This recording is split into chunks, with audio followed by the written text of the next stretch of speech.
Parte 3. We'll learn to speak Portuguese. So, Cheers is a romantic comedy that ends with the idea that if you love your job and your friends and you work with your friends, that's enough happiness and fulfillment, and it's as much as we can necessarily expect from life. Friends is a romantic comedy as a TV show. It just falls apart at the end, because by the end, who cares if Ross and Rachel get together? I mean, do you care anymore? It's the only reason the show was on.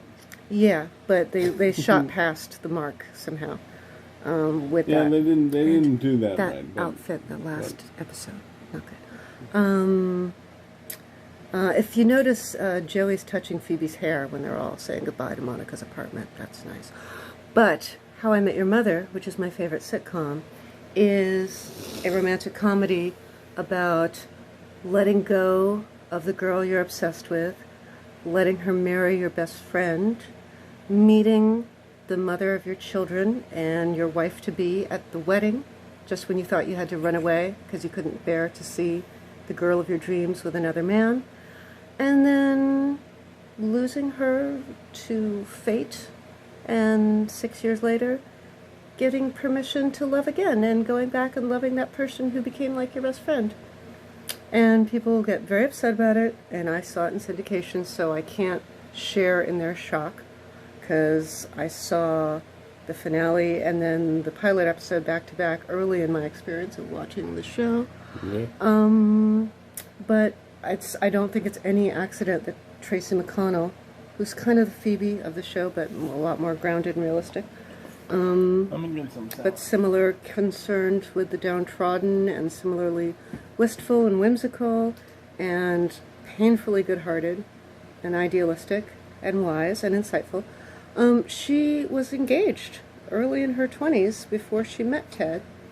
Did you know that Tracy McConnell was engaged? Have I said it endlessly? I probably have endlessly made that point. So Tracy was engaged.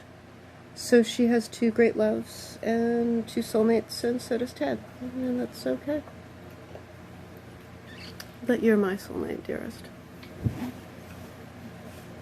I am your great love, huh? You're my great love. And I feel bad about that, but I feel happy about it too. Well, I feel happy about it. Thank you, baby. Some Like It Hot is a great romantic comedy. Even though I don't know if Sugar should trust Tony Curtis's character, I love it that she falls in love with him, and I love when he acts like Cary Grant, who was one of your role models. And The Philadelphia Story is a great romantic comedy. Claude didn't agree, but I think that the intimate communication that Katharine Hepburn's character, Tracy Lords, and Jimmy Stewart's character, his name is very memorable. What's his name? Don't remember. It's a name that's a literary reference, but I don't know the reference. Henry Blake? No. That was math, right? Yes. When they spend the night together all night, and they talk deeply throughout the night, and they're drunk, and they talk, and play, and have an adventure together, that's real intimate communication, and I think it's great. Even though they don't end up together, their night together is a mechanism for her to find her way back to the man she divorced, because in the world of the movie, she was too judgmental. That was apparently the way the studios were sort of like punishing Katharine Hepburn, because the audiences were mad at her for being too independent and unconventional, which is unfortunate. So at least and we still do that. There's still examples, whether you believe it or not, in popular. I just watched a very good video by The Take, who have excellent videos and everything from the most seemingly lighthearted or girly, effeminate, to really hardcore and heavy, like Breaking Bad or Dexter or Kylo Ren or what have you. Anyway, The Take did a whole video on Walter White's wife, Skylar, and how first we blame her for inhibiting Walter's descent into criminality, empowering himself through being a criminal, and then we blame her for cooperating. And she's really like an utterly emotionally battered, woman imprisoned in this horrible marriage to this increasingly evil Who crime blames boss. Saul? Oh, people just hated her apparently. I didn't watch the sour show. puss on her face. Yeah, that's true. And yeah, it seems like oh, this is a nice romance, just from what little I know of it. They didn't hate her for, well, at least I didn't. Not only people hate her character for just, you know, being that voice of reason and decency, but they hated the actress. There were like death threats against the actress. For logical Maybe not seem reasons. as... I mean, they didn't hate her for logical reasons. No, it's just sexism. It's just misogyny. And they kind of corrected it with Better Call Saul by making the blonde, you know, a similar role, but with nuance and sympathetic. But I think they saw... Hotter. Yeah, and she's hotter. That's true. And she's not a mom. And yeah, but you know there is, and I think it would be good. You know, well, that movie that I'm not so fond of, American Beauty, explores this. You know, the dark side of conventional masculinity and the dark side of conventional femininity, which isn't very feminine in a way. When you know, because the woman becomes a wife and mother, and then she's sort of not feminine anymore. But the problem with that movie is that we see Kevin Spacey's character emancipating himself, and his wife just seems to be digging herself deeper into it. The only thing she does that's not that is that affair with Peter Gallagher, super sexy. Roger Ebert made the point that Peter Gallagher was almost too handsome to have had a great career because, you know, there aren't that many. It's you know, in an era when more character actor kind of men like Dustin Hoffman were getting great roles, that perfectly gorgeous man doesn't get the really soulful roles anymore. Doesn't get to play complex characters.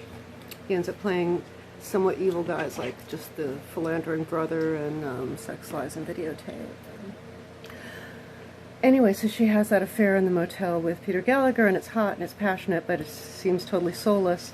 Whereas even though Spacey's got this like pedophile infatuation with a teenage girl, it's somehow soulful, and he comes to realize that it's completely misguided, and yeah, and he actually has a soulful connection where he realizes that can't be messing with her, and she's just trying to establish her identity by flirting with him. Well, Matt Bennett's character was soulful also. Well, you saw that. I mean, I think that's because you're not watching as a defensive female viewer, so you're not... Say that again. I think that's because you weren't watching as a defensive female viewer. You weren't, like, looking at... I agree. Good. On that note, do you want to say goodbye to the peoples? Thought we were having a good time here. You look like an elf. Okay, well then you hold the thing for a while. Oh, okay. Because I'm tired. I just flew in from Chicago. If I hold the thing, I'm so you'll tired. look in my face. Yeah, that's true. Or you can hold it up to me, and I can sit across from it. You go, hi. Hi, everybody. Should I put on my ring? Yeah. Yeah, you know, I mean, it's tough because, you know, you grow up, you're supposed to run a household. Even if you have a job, you're supposed to be a mom. And then you can't be a feminine princess anymore, and then people hate you for that. Except people like you who like MILFs, because you're weird. Divine decadence, dark. Le cabaret, cabaret. Bienvenue. Here we are again. And here's my ring. Okay. If we continue, you must hold the camera. When the Cabaret came from a collection of short stories by Christopher Isherwood, which was called I Am a Camera. He is credited with taking Flaubert's hyper-realistic writing style to the next level and writing stories about Paris and Berlin. I'm a koala. You're a koala? Are you a koala man? Uh-huh. Everybody, I'll put a link down below to the Koala Man video. It's my koala thirst tweet, Koala Man thirst tweet. And it's his Koala Man performance, the greatest performance of the 21st century. I am not kidding. Bye,